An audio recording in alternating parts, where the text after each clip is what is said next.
really this is going to last 2 hours. So I am so excited about dermatology, I can't stand it. You guys are you will be happily surprised how well or how much you will know when you get out on your rotations. I have been completely amazed how little certain physicians know about skin.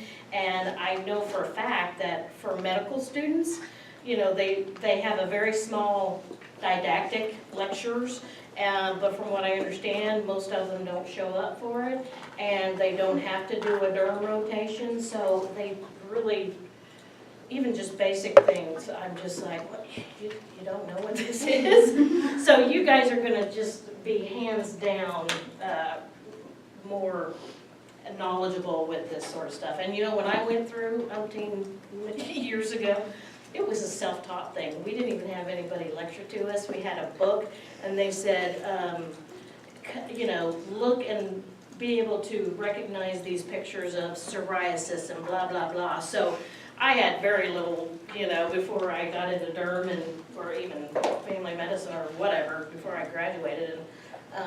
And you know, your learning curve is straight up once you get out and start actually doing medicine. So, all right. So we're going to talk about drug reactions. Now, some of the terminology you may, since this is early on in the derm section, so please don't hesitate to stop me if I'm not being clear. Lecture objectives, I'll let you kind of look through that. Okay, so drug reactions, very, very common. You're going to see allergic drug reactions if you are working in the emergency room, if you're working in family medicine, if you're working in urgent care, if you're working in the derm office. They're incredibly common. There are a bunch of different patterns of allergic drug reactions. The most common are these simple exanthems, which is an exanthem we'll talk about. It's usually what you see with a viral illness, you know, your measles and that sort of stuff. Those are called viral exanthems. Tend to be more biliform, and we'll kind of talk about that description. So the simple exanthems are the most common. Second most common are urticarial, or hives. Have you heard of the term urticaria? Okay. Have you guys talked about urticaria yet? A little bit, but not in derm section. Okay. Oh, sorry. I think so.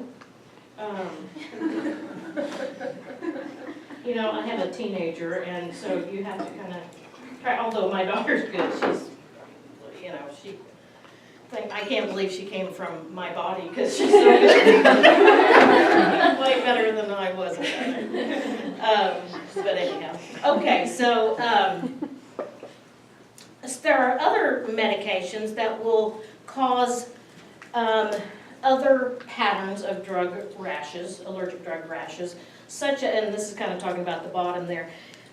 Sometimes you can have drugs that will mimic other skin conditions, such as lichen planus. So you can have a lichenoid drug reaction. You can have a psoriasiform drug reaction. You can have an acneiform, like acne. You can have lupus, you know, a rash that looks like lupus, but it's due to a drug. So especially when you have people that are on a large number of medications, what you're going to do is you're going to have to look at the pattern. You know, what does this pattern look like, or what is the pathology telling me? If you get a biopsy from somebody who you suspect has a drug rash, the report is going to come back, you know, suspected drug reaction or delayed reaction response to a drug, a food, or an insect bite, and it's not going to say this person is reacting to propranolol or anything like that. You have to figure out what drug is potentially causing that. So what you're going to do is you're going to look at their list of meds, and you're going to go, okay, well, what of these medications are, one, most likely to cause a drug reaction? And if you have a specific pattern, you may need to do a search or something and say, what drugs are most likely to cause a lichenoid drug reaction? And then see what that says, and then compare it with their list, and usually take one drug away at a time and see if that eventually helps. number of factors that can encourage a person to or be more likely to have an allergic drug reaction. Age, the elderly, older population, of course. Female gender, I don't know where that comes from, but that's what I found out. Concomitant viral infections, for sure. People who are HIV positive, if you have other viruses such as Epstein-Barr, cytomegalovirus, things like that, you're at a lot greater risk of having a drug reaction. You're going to see a pattern of drugs that are more likely to cause any kind of reaction are antibiotics, anticonvulsants, and oddly enough, your non-steroidal anti-inflammatory ones. This one is kind of busy. This one in the next slide, you know, a lot of times we don't know why we have an allergic reaction to certain medications, but sometimes we know that it is our immune system that's getting revved up. Two main types. You have a type 1 and a type 4 reaction. Type 1, these are the main things I want you to know off of these two slides. Type 1 reaction is an IgE antibody driven. It results in degranulation of mast cells and a large release of histamine. This is a immediate type reaction, so that means that it can occur quite quickly after exposure to a medication, within minutes.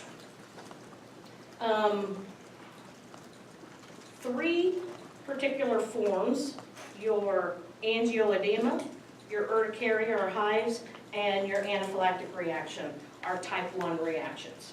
All the other forms of allergic drug reactions that we're going to talk about are type 4. The type 4 has to do with our T cell lymphocytes, and we get a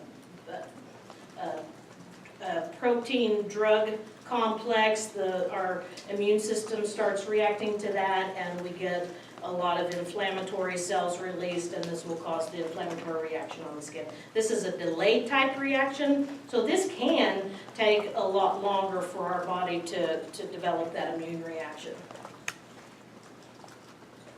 Okay, so exanthematous, or morbilliform. I'm going to use morbilliform just because it's easier for me to say. This is your most common. You're going to see this. There's no doubt about it. Again, because it's a type 4, it can sometimes be kind of slow for our immune system to get that immune response going, sometimes up to 2 weeks after you've stopped the medication, the antibiotic.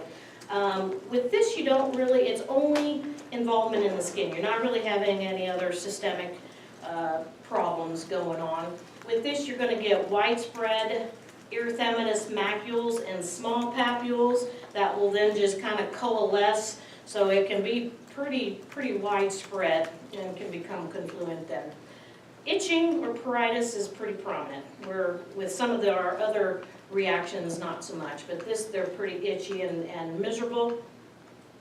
Antibiotics are number 1, your penicillins and your sulfa-based drugs. Again, especially this, you're going to see this pattern, especially with your other concomitant viral infections.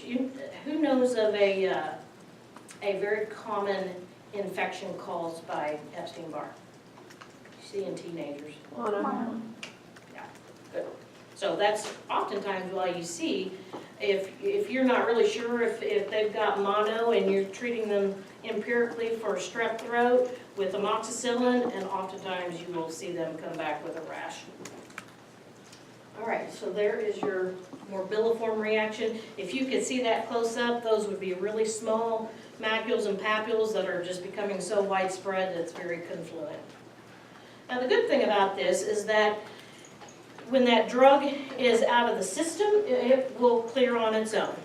The treatment is pretty much for symptomatic relief. Again, these people can be pretty itchy and uncomfortable, so I oftentimes will give at least a short course of oral prednisone, but for sure your topical steroids. I usually will give some antihistamines to help with the pruritus, maybe more sedating ones for the evening time. I always like to kind of educate people that whenever you get, especially these drug reactions that can be pretty widespread, anytime you get inflammation in the skin, as that inflammation starts going away, the skin kind of starts to slough or scale away. And you're gonna see this, and they will get pretty panicky about that sometimes, so just forewarn them, say, hey, don't be surprised if, as this rash starts going away, you start getting pretty scaly and need to really moisturize a lot more. Okay, so our hives and angioedema. Wheal is the descriptive term for a hive. And wheals occur in the mid dermis, and it's just inflammation in the mid dermis that just lifts that skin up. Usually there's no scale associated with it unless if it's, kind of resolving and on its way out. Angioedema, though, is inflammation occurring deeper in the skin, deeper in the dermis and even the subcutaneous tissues. The angioedema you generally see more on the face, mucous membranes like the lips, the tongue, and it can even occur in the GI tract. So sometimes people who are having a little bit more of a systemic reaction, they may have diarrhea or stomach issues. Okay, we know because again this is our type 1 reaction that occurs with IgE. Anaphylaxis can occur with this, with bronchospasm. So you need to always ask about, when a person comes in with hives, angioedema, you need to always ask about shortness of breath, wheezing, symptoms like that. So again, we know this is caused by or results from mast cell degranulation and histamine release, as well as other inflammatory molecules.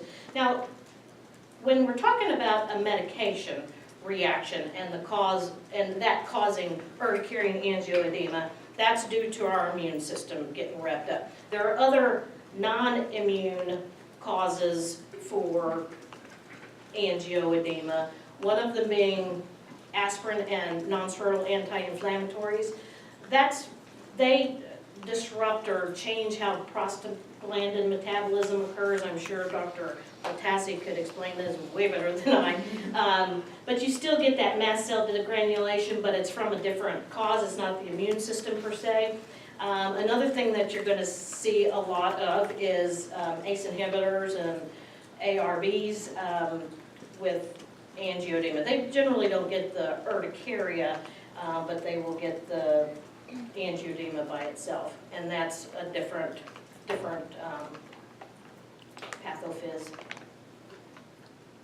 All right, so urticaria on the left, yeah, that would be your one, and angioedema on the right. You can see those wheals is just lifting up, and if you would run your finger across that, that's going to feel a lot more indurated or firm than the other normal tissue.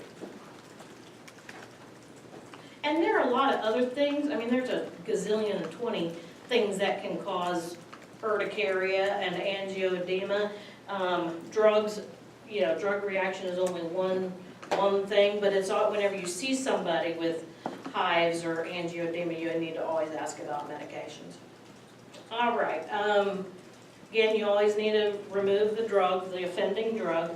Because this is a histamine-driven rash, you need to get antihistamines on board, and I like to give the non-sedating during the day, and it's not uncommon to require up to 4 times the amount of antihistamine that we normally prescribe or take for just seasonal allergies. So Zyrtec is usually once a day, 1 pill a day, 10 milligram.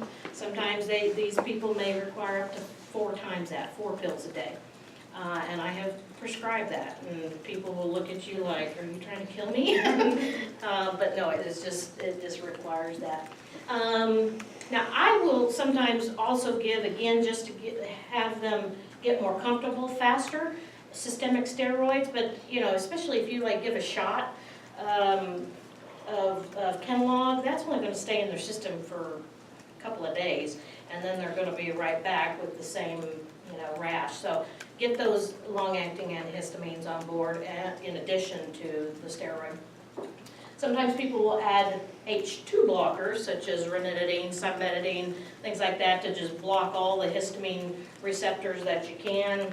I'm not convinced it does a bunch, but if you're wanting to throw everything but the kitchen sink at it, you certainly can. The leukotriene antagonist, or Singulair, again, that helps to stabilize the mast cells.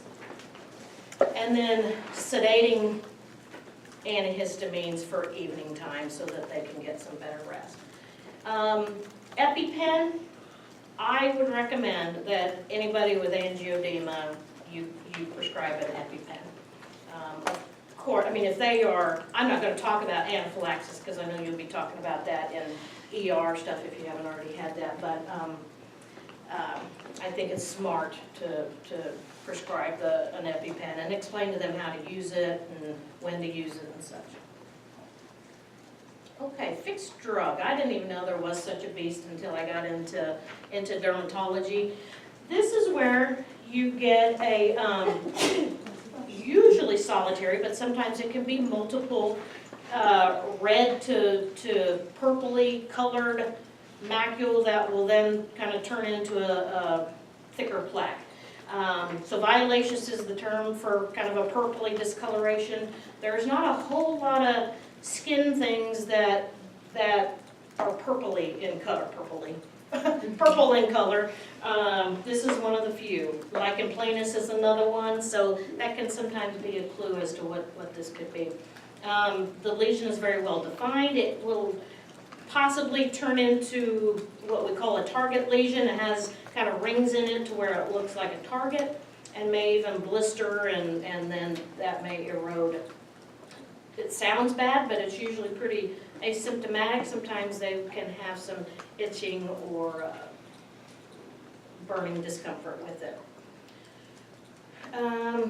What's interesting about this is that this lesion will reoccur in the very same spot with re-exposure to the medication. So you might, if a person says, you know what, this came up just the other day, but 3 months ago I had this very same thing, and I don't know why this keeps coming up. Think about that, as this being a possibility. Meds that can induce this, to me, the number one that I have always learned are your non-steroidal anti-inflammatories, especially naproxen or naproxen. Other antibiotics can do it. Sulfonamides, are you seeing a trend with sulfa drugs? Yeah. Even aspirin with this one, tetracyclines. Okay, so see how purple that is? Well defined, you can see exactly where it starts and where it stops. And that even too has a little bit of a targetoid look to it. No bullous formation or anything that I can tell from there. Let's see. This I didn't put in there, but this is just symptomatic relief too. That will clear as the drug is removed.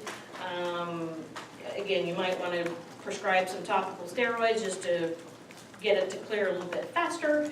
If it's symptomatic at all, you can always give, topical, or excuse me, antihistamines if it's pruritic at all, but just symptomatic. That will probably leave some darker pigment as it resolves, especially in darker skinned individuals, so you might warn them about that as well, that we call post-inflammatory hyperpigmentation. Okay. Acute generalized exanthematous pustulosis. That is a mouthful, isn't it? Dermatology has all these horribly long names. AGEP, we call that for short, AGEP. I'm going to refer to it as that just because that other is way too much. All right, so if you see this, pretty good chance it is due to a medication, 90% of the time. These people will more likely have a fever, low-grade fever maybe, and if you check a CBC, their white blood cell count or the neutrophils will be elevated. This is going to come on pretty quickly and can come on pretty quick after the drug has started, even though it is a type 4 delayed response. This is where you're going to get sterile pustules. It's not because of a bacterial infection or anything like that. You're going to get sterile pustules, non-follicular. Okay, so they're not related with the hair follicle necessarily. And the background of it is going to be diffuse erythema and some edema. Again, more than likely you'll have some desquamation as this rash clears away. About 20% of the time you can have some mucous membrane involvement, meaning some ulcerations or something like that in the mouth or eyes. I didn't put on here, but again, your antibiotics, penicillin, sulfa, tetracycline, cephalosporins are the biggies. And again, treatment is going to be just symptomatic. This will clear on its own. So you see that, you know, with all those little pustules, and you're going to say, oh, well, this is folliculitis. You know, it's got to be folliculitis because that's what folliculitis looks like. But if you can get a real close-up look, with folliculitis, you're going to see a little hair coming out of the center of those pustules, but you won't see that with this. I mean, you may see an occasional one, but the majority of them will not be. Okay, hypersensitivity syndromes. There are a number of medications that kind of have their own unique hyper syndrome. I'm not going to talk about all those. I'm going to talk about DRESS, which stands for drug rash with eosinophilia and systemic symptoms. All right, these people, because it's more systemic, they're going to look worse than the others that are pretty much just occurring in the skin. This can take even a little bit longer to get our immune system going for this. It can, you know, be up to 2 weeks after the medication has been discontinued. So fever, malaise, facial edema, especially around the eyes, and lymphadenopathy. And then you're going to, if you see somebody like this, and we'll take a look at the rash basically is going to look just like your morbilliform, but maybe a little bit more extensive, but they're going to look more sick. They're going to be more sick. All right, so if you see somebody like that, you're going to have to get blood work because you can have, obviously, eosinophilia, atypical lymphocytes, but what even more important are you can have liver involvement, renal involvement, lung involvement, and or cardiac involvement. So if they are coughing also, you may need to get a chest x-ray, things like that, but for sure get blood work. Okay, mucous membranes can sometimes be involved too, but it's not a real prominent thing. Most common anticonvulsants and your sulfa drugs. You know what, I used to write Bactrim like it was candy, and until I got into Durham. I've never seen, because I didn't do hospital consults, but I would hear about people having some of these other things we're going to talk about, and after that it is just, I'm like, ooh, I'm a little bit leery to write for sulfa-based drugs unless if you just really have to. Okay, so obviously try to figure out what drug it is and get rid of it. Some people, by just doing that, eventually will, it'll be kind of a slow process, but they will clear without any other treatment. If you have abnormal, it's more of the systemic involvement, then you need to do systemic steroids. And they may require, a low dose for several months to kind of get this to calm down. And that rash and the abnormal liver function test can take a while for them to come back down to normal. And make sure they know what medication caused this and that they never have it again. And you need to make sure that there's not a medication it can cross-react with. Say your penicillins, they can cross-react with cephalosporins. So you need to make sure they are aware of that. And the medical breaks. I know Dr.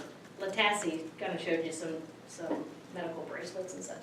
So again, looking at that, it looks just like our previous picture of that morbilliform.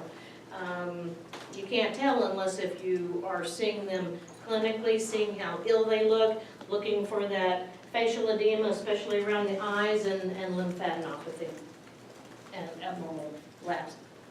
Okay, these are the big boys, or at least.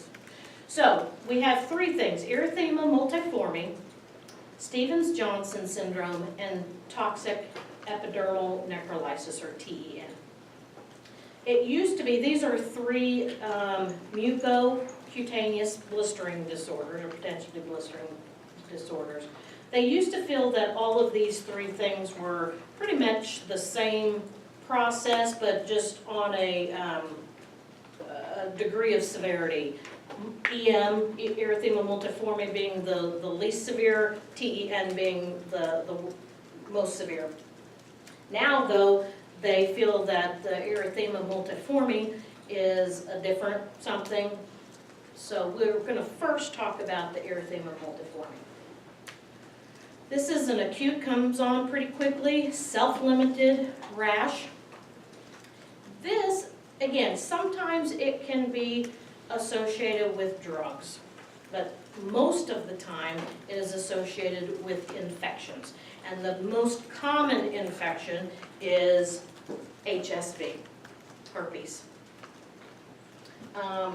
So the drug-induced are there, barbiturates, antibiotics, especially sulfa and penicillins, anticonvulsants and nonsteroidals.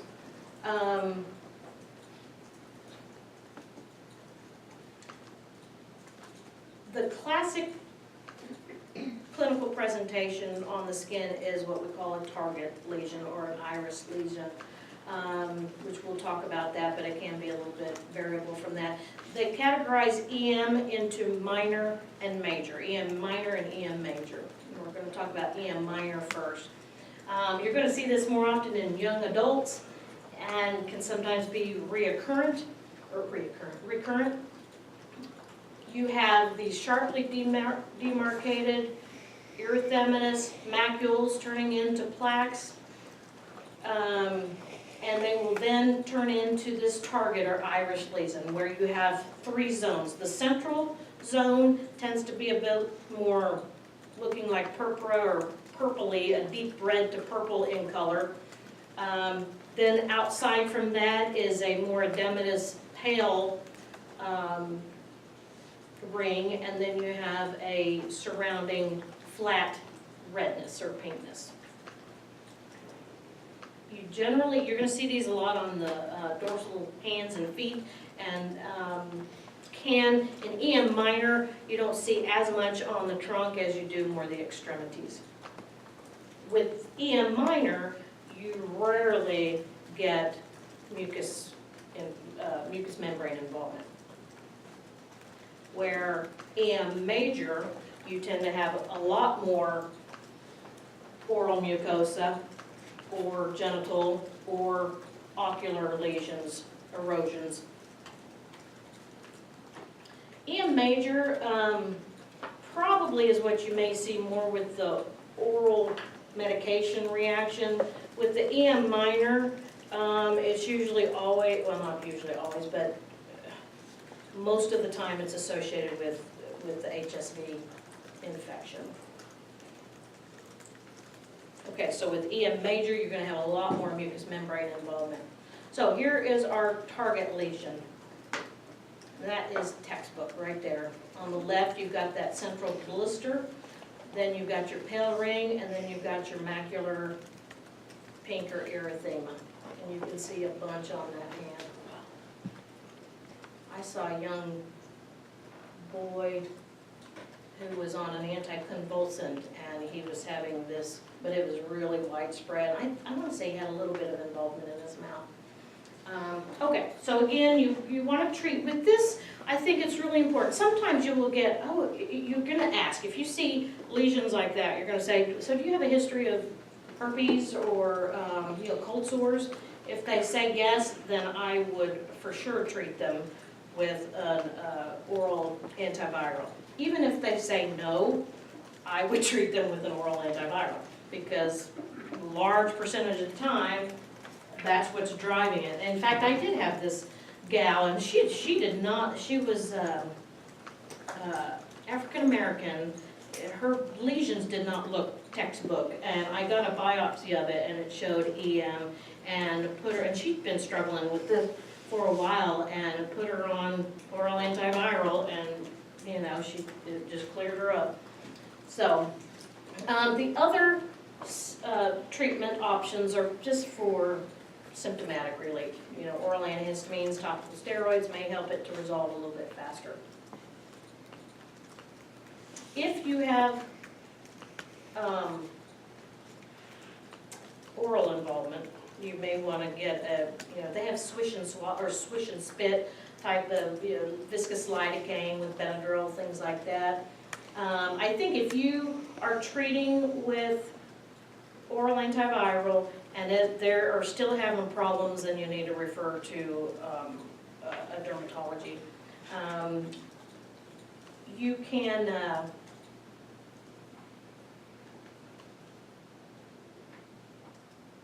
I'm sorry, I lost my train of thought.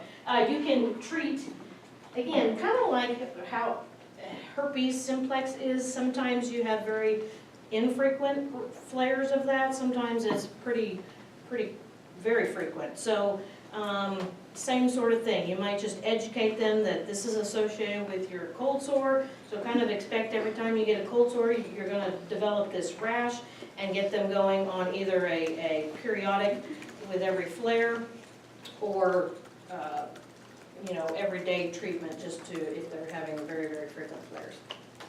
Okay, hospitalization, if you have pretty severe mucous membrane involvement and they can't swallow. Okay, here are the big dogs, the bullous drug reactions. Stevens-Johnson and TEN, these are acute life-threatening. These are very, very serious. Mucocutaneous blistering disorders. It's characterized by very extensive necrosis and loss of the epidermis. So these are like burn victims, but it's due to a medication. Again, they feel that these are pretty much the same process, but they define Stevens-Johnson if it is involving less than 10% of the epidermis. If it's 10 to 30% epidermal detachment, then it's kind of a combined SJS / TEN, and then if it involves greater than 30% of the epidermis, then it's TEN. So sometimes we don't know why a person gets this horrible reaction, but drug reaction is the primary cause. Thank goodness it is not very common. And again, you need to remember, like before, more common in the older elderly population and HIV. So we have a bunch of different medications that have been implicated with this. Again, our biggest are our sulfonamides, or sulfa-based drugs, in both adults and children. Nevirapine, I guess I'm saying that right, that is an antiviral for HIV. Lamotrigine is, what is it? Yes, Lamictal, thank you. That is, I guess they use for bipolar as well as seizures. Carbamazepine, anti-seizure, your non-steroidals, and allopurinol. Pretty much same. Important or interesting thing is with children, acetaminophen, where it's not so much with adults, but in children it can. All right, so onset can be anywhere from 3 weeks to just a few days. These people are usually going to be sick, and before the rash even appears, they are going to have flu-like symptoms, fever, things like that. Oftentimes preceding the rash, they will have signs of mucosal irritation with, eye irritation, dysphagia, dysuria, things like that.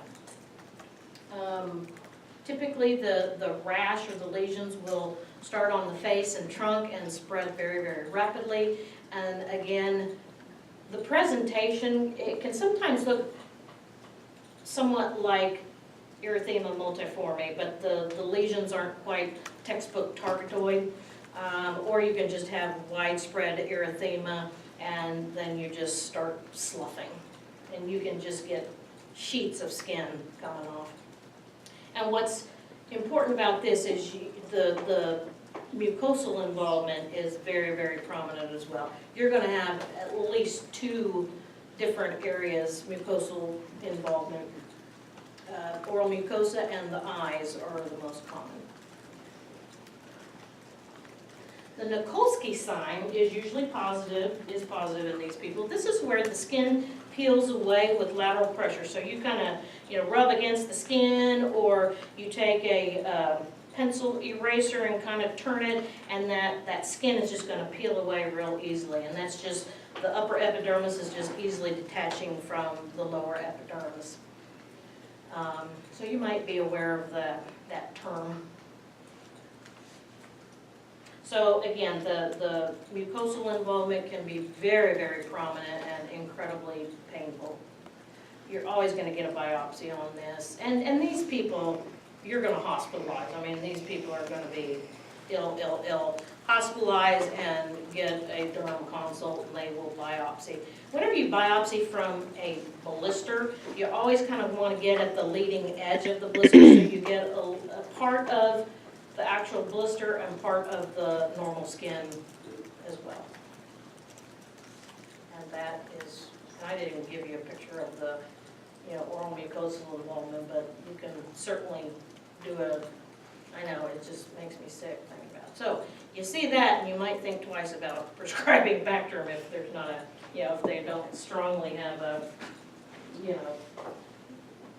MRSA or something like that. I used to prescribe it all the time for upper respiratory infections, and now I'm just like, I'm not doing it. Even for MRSA, you get very good coverage with doxycycline and minocycline, so I would do that well before I will do a sulfur-based drug.